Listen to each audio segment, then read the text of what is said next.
¿Alguna vez has sentido que la vida se ensañó contigo? Que por más que madrugas, por más que te esfuerzas y por más que le pides a Dios, el cielo parece que tiene puestos los audífonos y no te escucha. Yo sé lo que es eso. Yo sé lo que es ver cómo otros avanzan a toda velocidad, construyendo casas, comprando carros, mientras tú parece que estás clavado en el mismo lugar, o peor, retrocediendo. Durante casi 10 años, la gente del pueblo me llamó el viejo de las piedras. Se burlaban de mí cuando me veían cargando baldes de agua bajo el sol de mediodía hacia un cerro donde no crecía ni el rencor. Hubo días en los que me senté en la tierra, con las manos sangrando y la garganta seca, y le dije a Dios, ya no más. Me rindo. Me retiro. Si quieres que me muera de hambre, hazlo ya, pero no me hagas trabajar para nada. Me resigné. Dejé de esperar el milagro. Pero seguí trabajando por pura inercia, simplemente porque no sabía hacer otra cosa. Y fue justo ahí, cuando mis fuerzas se acabaron y mi esperanza se volvió ceniza, cuando Dios decidió que la cosecha estaba lista. Si hoy sientes que vas más lento que los demás, o que tus sueños se están secando, quédate conmigo. Necesito contarte lo que pasó en ese terreno maldito, porque tu milagro podría estar a solo una gota de distancia. Soy Elías. Y antes de contarte cómo fue que mis manos viejas y cansadas terminaron sosteniendo una fortuna que no pedí, quiero invitarte a que te suscribas a este canal. Aquí no te vendemos sueños falsos, aquí compartimos la fe real, la que duele, la que aguanta y la que al final, siempre vence. Dale un me gusta a este video si tú también estás esperando una oportunidad de Dios. Ahora, déjame llevarte al principio de mi desierto. Durante 40 años, mi vida tuvo un solo olor, el olor a cedro fresco y a barniz. Yo era el mejor carpintero de la región. No lo digo con soberbia, lo digo con la paz de quien sabe que sus manos hicieron cunas donde durmieron miles de niños y mesas donde se sentaron familias enteras. Tenía mi taller, tenía mis herramientas que cuidaba como si fueran de oro, y tenía a mi Marta, mi esposa, el motor de mis días. Pero la vida es como el clima en la montaña, hijo. Cambia sin avisar. Marta se enfermó. Un mal silencioso que se fue comiendo sus fuerzas y mis ahorros. Para salvarla, vendí la sierra circular. Luego vendí el banco de trabajo. Luego hipotequé el taller. Al final, no quedó nada. Ni el taller, ni la salud de mi Marta. Cuando ella se fue al cielo, me quedé con una mano adelante y otra atrás. A mis 60 años, me vi en la calle, con mis herramientas vendidas y un vacío en el pecho que no se llenaba con nada. Lo único que me quedó fue un terreno. Una herencia de un tío lejano que nadie quiso. La Pedregosa, le decían. Era un pedazo de cerro a las afueras del pueblo. Cuando fui a verlo por primera vez, se me salieron las lágrimas. No había un solo árbol. Eran puras piedras calientes, tierra de color ceniza y espinos que parecían garras. Ni las cabras quieren comer aquí, Elías, me dijo un vecino que pasó en su camioneta. Véndalo para sacar aunque sea para el ataúd. Ese lugar está maldito. Esa noche dormí en la parte trasera de mi camioneta vieja, estacionada en medio de ese terreno. Hacía un frío que te calaba los huesos y el silencio era tan grande que podía escuchar mis propios miedos. Me quedé mirando las estrellas y le pregunté a Dios, ¿este es el final? Después de una vida de trabajo honrado, ¿esto es lo que me toca? Piedras y soledad. No hubo respuesta. Solo el viento silbando entre los espinos. Pero a la mañana siguiente, cuando el sol salió y bañó todo de un naranja intenso, vi algo. En medio de dos rocas enormes, había un pequeño brote verde. Una plantita diminuta, valiente, que había logrado romper la costra de la tierra seca para buscar la luz. Me quedé hipnotizado mirándola. Si tú puedes, le susurré, yo también puedo. Decidí que iba a convertir ese desierto en un jardín. No porque fuera un experto, ni porque tuviera dinero, sino porque necesitaba un motivo para no dejarme morir. Con los últimos pesos que me quedaban, compré 10 plantones de granado. ¿Por qué granados?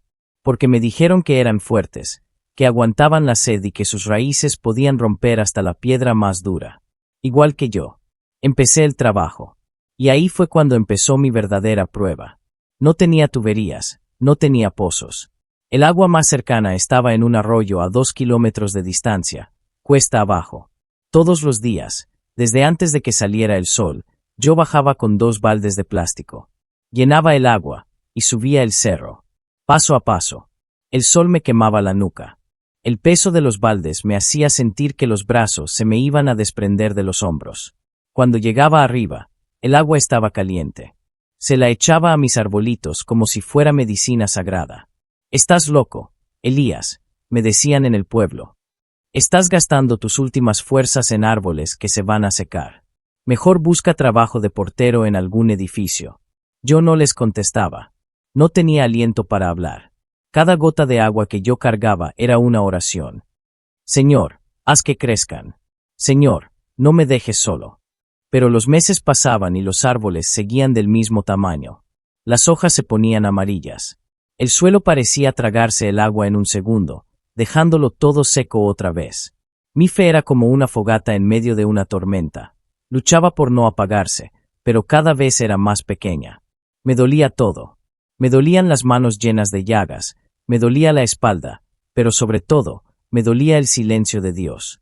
Veía a otros agricultores en el valle, con sus sistemas de riego, con sus tractores, cosechando toneladas de maíz y fruta. Y yo seguía ahí, con mis 2 baldes y mis piedras. Empecé a sentir que me había equivocado, que Dios tenía favoritos y que yo no era uno de ellos. Pero algo en mi interior, una vocecita muy tenue, me decía: «Un día más, Elías. Solo un día más».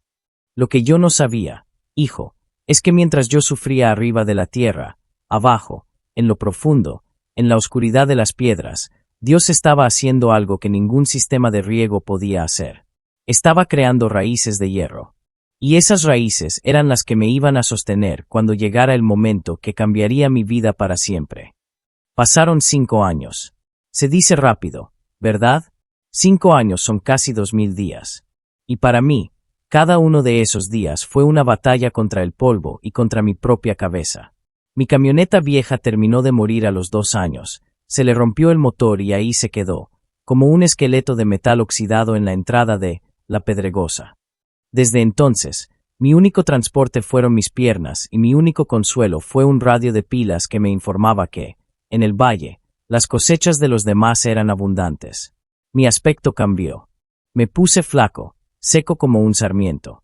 Mi piel se llenó de manchas por el sol y mis manos de carpintero, que antes eran precisas y suaves para elegir la madera, se volvieron rudas, agrietadas, con la tierra metida tan adentro de las uñas que ya ningún jabón podía sacarla. Me convertí en una sombra. En el pueblo, la burla ya no era un murmullo, era una costumbre. A veces bajaba a comprar un poco de harina o frijoles con las monedas que sacaba haciendo remiendos de sillas viejas a los vecinos, y escuchaba las risas a mis espaldas. «Ahí va el loco de las piedras», decían. «¿Todavía crees que vas a sacar agua de los guijarros, Elías?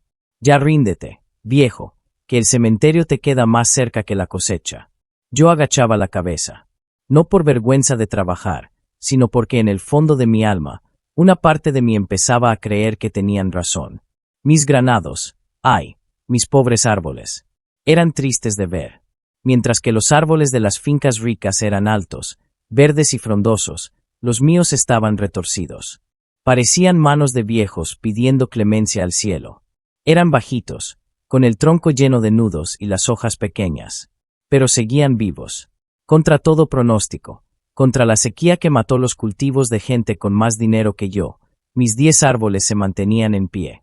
Sus hojas no eran de un verde brillante, eran de un verde grisáceo, polvoriento, pero estaban ahí. En el tercer año, hubo una sequía tan brava que el arroyo de abajo se secó. Para traer agua, tuve que caminar el doble de distancia, hasta un pozo público en la carretera. 3 horas de ida, 3 horas de vuelta. Con el calor de mediodía que te hace ver espejismos en el asfalto. Recuerdo un martes, el sol estaba tan fuerte que sentí que el cerebro se me cosía dentro del cráneo. A mitad del camino de subida, con los 2 baldes llenos, mis piernas simplemente dijeron, no más. Me desplomé. El agua se derramó sobre la tierra sedienta, que se la tragó en un segundo, dejándome solo el barro en la ropa. Me quedé tirado ahí, llorando de pura rabia. ¿Por qué, Señor? Le grité al cielo azul, ese cielo que no tenía ni una nube, ni una esperanza. ¿Por qué me dejas humillarme así? No estoy robando, No estoy matando. Solo quiero que algo crezca. ¿Por qué a los malos les va bien y a mí, que solo tengo estos árboles, me quitas hasta el agua? Ese día no hubo ángeles que bajaran a levantarme. No hubo una voz del cielo. Solo hubo el zumbido de las chicharras y el calor que me quemaba la cara. Me levanté solo, arrastrando los baldes vacíos. Tuve que bajar otra vez. Otras 3 horas. Esa noche, cuando terminé de regar lo que pude, me senté bajo uno de los granados. Estaba tan cansado que no podía ni cerrar los puños. Miré el árbol. Parecía muerto. Pero cuando toqué una rama, sentí que estaba flexible. Estaba luchando. Y ahí entendí algo que me cambió por dentro. Dios no me estaba mandando lluvia porque quería que yo aprendiera a buscar el agua más profundo. Esos árboles no estaban creciendo hacia arriba porque estaban gastando toda su energía creciendo hacia abajo. Estaban metiendo sus raíces entre las grietas de las piedras, buscando la humedad que está escondida donde nadie más llega. Pero el hambre no sabe de reflexiones bonitas, hijo. Llegó un punto en que ya no tenía que vender. Vendí mi reloj, el que me regaló Marta el día de nuestra boda. Vendí hasta mi última cobija buena. Comía una vez al día. Un poco de tortilla con sal y café ralo. La gente pasaba por el camino y me veía más viejo, más acabado. Algunos, por lástima, me tiraban una bolsa de pan viejo desde sus carros. Me dolía el orgullo, sí, pero recogía el pan. Lo remojaba en agua y me lo comía. Porque tenía una promesa conmigo mismo, no me iba a rendir hasta ver una flor en esos granados. A veces la gente me pregunta, ¿de dónde sacabas las ganas, Elías? Si no veías nada, si todo era fracaso. Y yo les digo la verdad, no eran ganas. Era obediencia. Llegó un momento en que ya no oraba pidiendo milagros. Ya no le pedía a Dios que me hiciera rico, ni que los árboles se pusieran verdes de la noche a la mañana. Mi oración se volvió simple. Señor, dame fuerza para cargar los baldes hoy. Solo por hoy. Aprendí que la fe no es sentir mariposas en el estómago ni estar siempre alegre. La fe es levantarse cuando no quieres, caminar cuando te duele y regar cuando parece que riega cemento. Poco a poco, me fui olvidando del éxito. Me olvidé de lo que el mundo decía que era, ganar. Me resigné. Pero no fue una resignación de derrota, fue una de entrega. Le dije a Dios, si mi vida va a terminar aquí, cargando agua para estos árboles flacos, que así sea. Si este es mi destino, lo voy a hacer lo mejor que pueda hasta el último suspiro. Y en ese momento, cuando solté la ambición, cuando dejé de compararme con los agricultores ricos del valle, fue cuando empecé a sentir una paz que no tiene explicación. Ya no me importaba que se burlaran. Yo tenía mis árboles. Ellos me conocían y yo los conocía a ellos. Les hablaba de Marta, les contaba mis penas. Eran mis hijos de madera y piedra. Para el 5.º año, finalmente, algo cambió. No fue una gran tormenta. Fue algo más pequeño. Una mañana de abril, vi un punto rojo. Pequeñito, como una gota de sangre entre las espinas de la rama más alta del árbol del centro. Me acerqué temblando. Limpié mis ojos cansados. Era una flor. Una flor de granada, roja como el fuego, brillante, hermosa. Me caí de rodillas y, por primera vez en años, no lloré de dolor. Lloré de gratitud. Gracias, susurré. Gracias por dejarme ver que no estoy loco. Pero el mundo es cruel, hijo. Cuando bajé al pueblo a contar, con el corazón saltando de alegría, que mi primer árbol había florecido, el carnicero me miró con desprecio y me dijo, ¿una flor, Elías? ¿5 años para una flor? Mi cuñado en el valle cosecha toneladas de durazno cada temporada y tú presumes una flor marchita. Sigue perdiendo el tiempo, viejo. Una flor no quita el hambre. Regresé a mi cerro con el alma pesada. Tenía razón. Una flor no se come. Mis deudas seguían ahí. Mi soledad seguía ahí. Pero esa flor era la señal de Dios. Lo que yo no sabía, y lo que el carnicero no podía entender, es que la fruta que nace de la piedra y de la sed, no sabe igual que la fruta que nace del agua fácil. Dios estaba preparando un sabor que el mundo ya había olvidado. Y el día de la gran cosecha estaba mucho más cerca de lo que mi cansancio me permitía ver. Si estás escuchando esto y sientes que tu vida se ha vuelto un ciclo de levantarte, sufrir y dormir sin ver ningún avance, pon mucha atención. Porque aquí es donde la mayoría tira la toalla. Aquí es donde el diablo te susurra que perdiste el tiempo y que Dios se olvidó de tu dirección. Pasaron 3 años más desde aquella primera flor. Ya sumaban 8 años desde que llegué a La Pedregosa. Para ese entonces, ya no era un hombre con un sueño, era un viejo con una costumbre. La alegría de la primera flor se había marchitado rápido porque, después de ella, vinieron más flores. Sí, pero los frutos eran una decepción a los ojos del mundo. Mis granados finalmente dieron sus primeras frutas. Pero, hijo, si las hubieras visto, tú también habrías sentido lástima de mí. Mientras que en el mercado del pueblo veías granadas del valle que eran del tamaño de una toronja, rojas, brillantes, que daban ganas de morderlas solo con verlas, las mías eran pequeñas, del tamaño de un limón. Su cáscara no era roja, era de un color café oscuro, reseca, llena de grietas y nudos, como mi propia piel. Parecían más piedras que frutas. Recuerdo la primera vez que bajé al pueblo con una canasta de mis granadas. Caminé con orgullo, a pesar de mis harapos, pensando que al fin iba a tener una recompensa. Me puse en una esquina del mercado. Granadas de la montaña, gritaba yo con mi voz ya gastada. Granadas criollas. La gente se acercaba, miraba mi canasta y se reía en mi cara. ¿Eso qué es, Elías? ¿Son granadas o son papas podridas?, decía una señora, mientras compraba las frutas relucientes del puesto de enfrente. Mira qué feas están, todas arrugadas. Eso no lo quiere ni el ganado. Ese día no vendí ni una sola. Ni una. Regresé al cerro con mi canasta llena, caminando bajo la lluvia que empezaba a caer, esa lluvia que llegaba ahora que ya no me servía de mucho. Me senté en mi choza, con el agua filtrándose por el techo, y mordí una de mis propias frutas. Era dura, difícil de abrir, pero cuando mis dientes tocaron los granos de adentro, sentí algo extraño. No eran dulces como el azúcar, eran intensos. Tenían un sabor que te despertaba el alma, una mezcla de acidez y dulzura que nunca en mi vida había probado. Era el sabor de la lucha, el sabor de la piedra. Pero, ¿quién iba a querer comprar algo que se veía tan feo por fuera? Ahí fue cuando entré en la etapa más oscura de mi fe. Ya no tenía alegría. Ya no cantaba mientras regaba. Lo hacía por pura inercia. Me levantaba, me dolían las articulaciones, sentía que los huesos me crujían como madera vieja, pero agarraba mis baldes. Iba al pozo. Subía. Regaba. Podaba. Lo hacía como quien cumple una condena. Señor, decía yo, ya sin lágrimas, ya entendí. No voy a ser el gran agricultor. Mi destino es morir aquí, solo y pobre, cuidando estos árboles que nadie quiere. Pero aquí sigo. No me rindo, no porque crea que voy a ganar, sino porque no sé hacer otra cosa.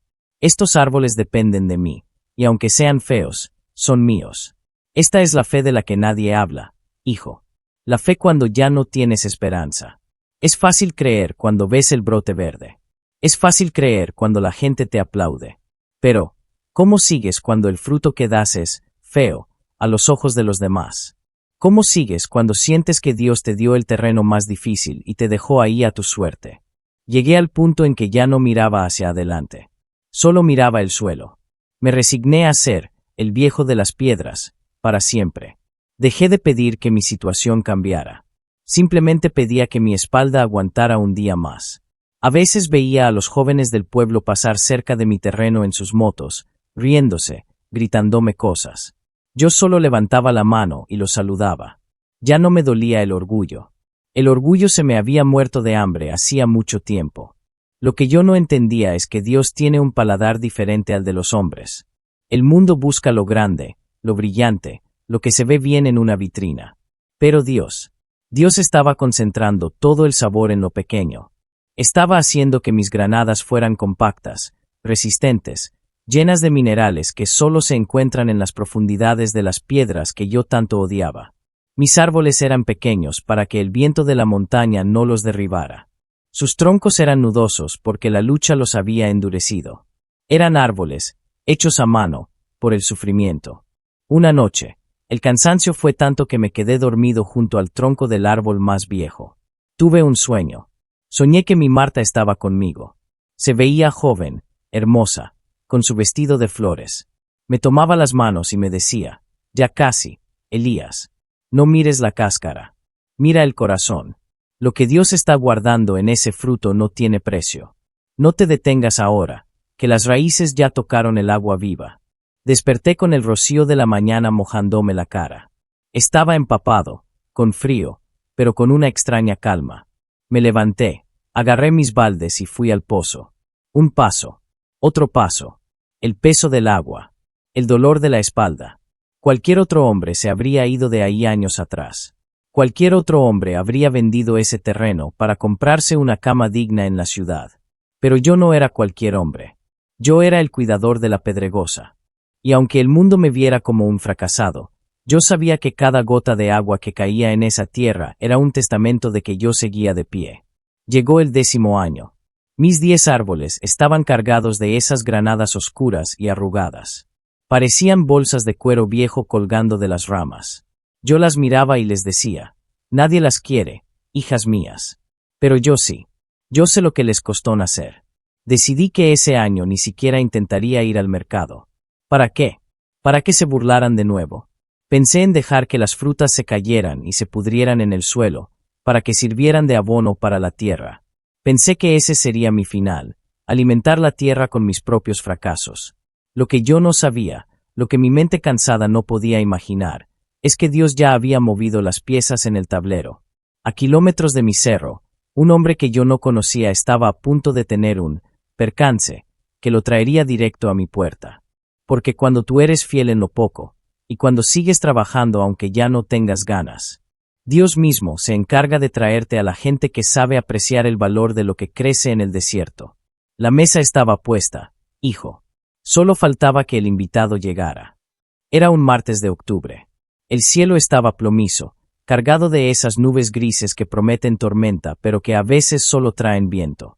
Yo estaba sentado en mi porche, remendando una vieja red para proteger mis árboles de los pájaros, cuando escuché un ruido que no pertenecía al silencio de mi cerro. Fue un estruendo metálico, seguido de un chirrido de frenos y un silencio repentino. Miré hacia la carretera vieja, esa que casi nadie usa desde que inauguraron la autopista nueva en el valle. A unos 200 metros de mi entrada, un auto negro, de esos que brillan tanto que parecen espejos, se había quedado varado. Del motor salía un humo blanco y denso. Vi bajar a un hombre. Vestía un traje gris impecable, de esos que cuestan más que mi terreno entero. Se veía desesperado, mirando su celular y levantándolo al cielo, buscando una señal que en este desierto no existe. Mi primer instinto fue quedarme sentado. Pensé, ese es un hombre del mundo, un hombre de prisas. Seguramente me mirará como me miran todos, con lástima o con asco. Pero recordé a mi Marta. Ella siempre decía, Elías, nunca le cierres la puerta a un viajero, porque podrías estar recibiendo a un ángel sin saberlo. Suspiré, me levanté con mis rodillas crujiendo y caminé hacia la carretera. ¿Necesita ayuda, patrón? Le grité desde lejos. El hombre se volteó, asustado. Me miró de arriba abajo, mis ropas remendadas, mis pies calzados con sandalias de neumático viejo, mi cara quemada por el sol. Mi auto se recalentó, dijo con voz apurada. Necesito una grúa, pero no tengo señal. Tengo que llegar a la capital en 2 horas para una convención internacional. Es urgente. Yo sonreí con amargura. Aquí las únicas grúas son los bueyes del vecino, y tardan un día en llegar. Pase a mi sombra, señor. El motor tiene que enfriarse y aquí el sol no perdona a los que usan corbata. El hombre, al que llamaremos Julián, aceptó a regañadientes. Lo llevé a mi pequeña cabaña. Estaba avergonzado de mi pobreza, de mi piso de tierra, de mi única silla coja. No tengo mucho que ofrecerle, le dije, dándole un vaso de agua fresca del pozo. Pero descanse. Aquí el tiempo corre más lento. Julián se sentó. Estaba inquieto, mirando su reloj cada minuto. Para distraerlo, agarré una de mis granadas, una de esas pequeñas, arrugadas y feas que tenía sobre la mesa. Tenga, le dije, ofreciéndosela.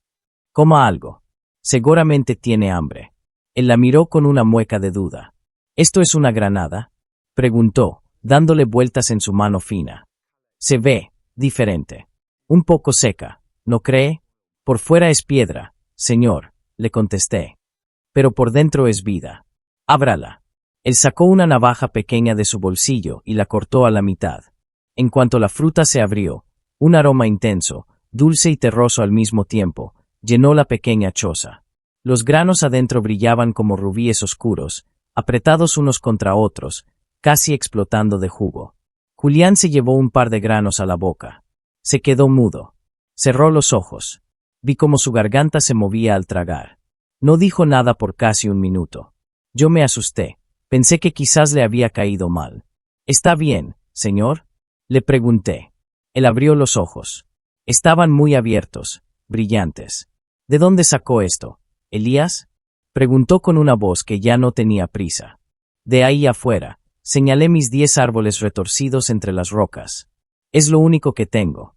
El pueblo dice que son basura porque no se ven bonitas. Julián se puso de pie, emocionado. ¿Usted sabe quién soy yo?, me preguntó. Yo negué con la cabeza. Soy el director de una cadena de restaurantes de lujo y dueño de una empresa que busca ingredientes orgánicos únicos para exportar a Europa. He probado frutas en Asia, en África, en los mejores valles de América, pero nunca, Elías, escúcheme bien, nunca había probado un sabor tan concentrado. Caminó hacia mis árboles, tocando sus troncos nudosos como si fueran reliquias. ¿Cómo lo hace? ¿Qué fertilizante usa? ¿Cuánta agua les da?, me preguntaba como un niño curioso. No uso nada, señor. Solo agua de pozo que cargo en baldes. Y el fertilizante, creo que es la paciencia. Julián se rió, pero era una risa de asombro. No, Elías. Es la geología. Estas rocas de aquí tienen minerales raros. Y al no darles agua en exceso, usted obligó al árbol a concentrar todo su azúcar y su esencia en el fruto para sobrevivir. En el valle, los árboles son gordos y flojos porque les dan todo fácil. Su fruta es pura agua.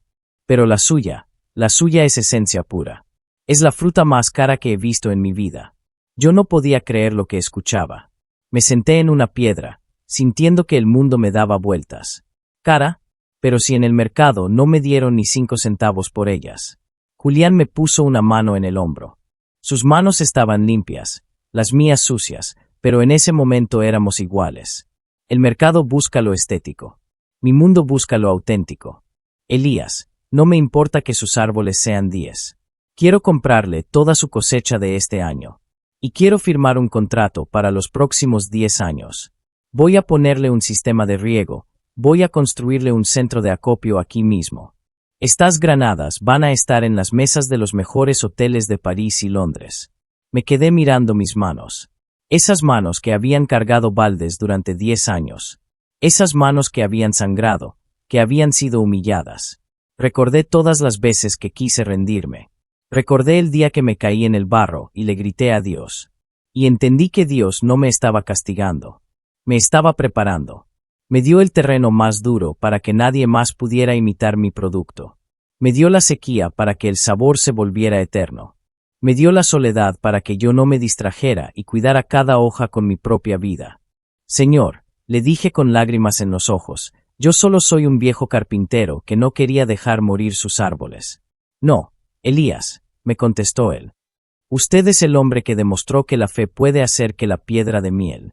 Esa tarde, cuando la grúa finalmente se llevó su auto y Julián se fue prometiendo volver al día siguiente con los papeles, me quedé solo en el porche.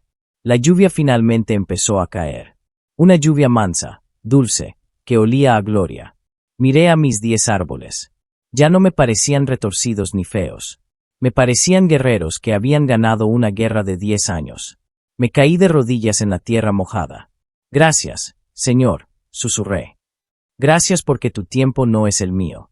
Gracias porque cuando yo pensaba que me habías olvidado, me estabas haciendo único. Lo que vino después, ay, hijo, lo que vino después fue el milagro que el pueblo entero tuvo que ver con sus propios ojos. Porque cuando Dios decide exaltarte, lo hace de tal manera que hasta tus enemigos tienen que reconocer que su mano está sobre ti. Al día siguiente, Julián volvió. Pero no vino solo. Trajo ingenieros, trajo agrónomos y, lo más importante, trajo un contrato legal que decía que mi esfuerzo de 10 años valía más de lo que yo podría gastar en el resto de mi vida. La transformación de La Pedregosa no fue de la noche a la mañana, pero fue el milagro más grande que vio este pueblo. Instalaron un sistema de riego por goteo que traía agua directamente desde la montaña. Construyeron una casa pequeña pero digna, con un porche donde ahora podía sentarme a ver el atardecer sin que el frío me calara los huesos. Pero lo más hermoso fue ver mis árboles. Con un poco de ayuda técnica y el agua que tanto les faltó, esos granados retorcidos se pusieron hermosos. No se volvieron gigantes como los del valle, pero sus hojas brillaban como si estuvieran hechas de seda verde. Un mes después, llegó el primer camión de carga. Un camión refrigerado, moderno, con el logo de la empresa de Julián. Iba a llevarse la primera cosecha oficial, las granadas de piedra de Don Elías.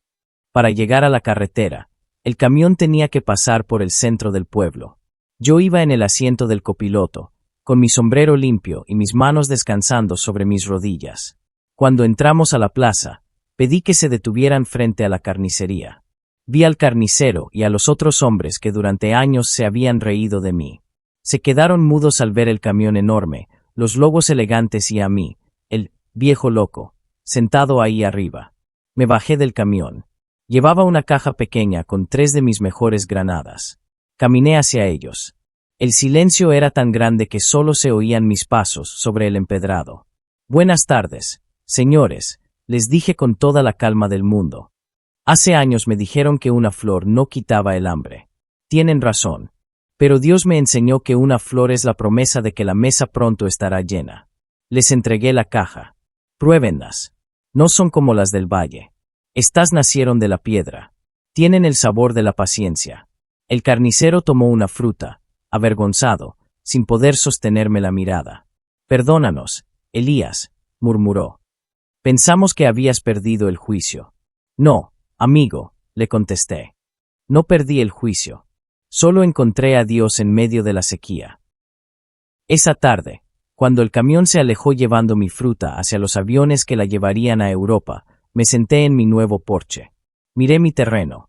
Ya no era la pedregosa, el lugar maldito. Ahora era un oasis. Pero ¿sabes qué es lo más importante de toda esta historia, hijo? No fue el dinero. No fue la casa nueva. Ni siquiera fue el reconocimiento de los que se burlaron. Lo más importante fue que aprendí que Dios no se olvida de nadie. Él me dejó en ese cerro seco porque sabía que yo tenía la madera para aguantar. Me dejó solo para que yo aprendiera a hablar con Él. Me negó el agua fácil para que mis raíces fueran de acero. Si Dios te hubiera dado lo que querías hace 5 años, quizás hoy ya no tendrías nada. Pero porque te lo dio después de la lucha, ahora tienes algo que nadie te puede quitar, carácter y un testimonio. Hoy, a mis 75 años, sigo cuidando mis árboles. Julián me dice que ya no trabaje, que tengo gente que lo haga por mí. Pero yo no puedo dejar de regarlos. Cada vez que toco la corteza nuda de un granado, recuerdo quién era yo cuando llegué aquí, un hombre roto, sin esperanza, que pensaba que su vida había terminado.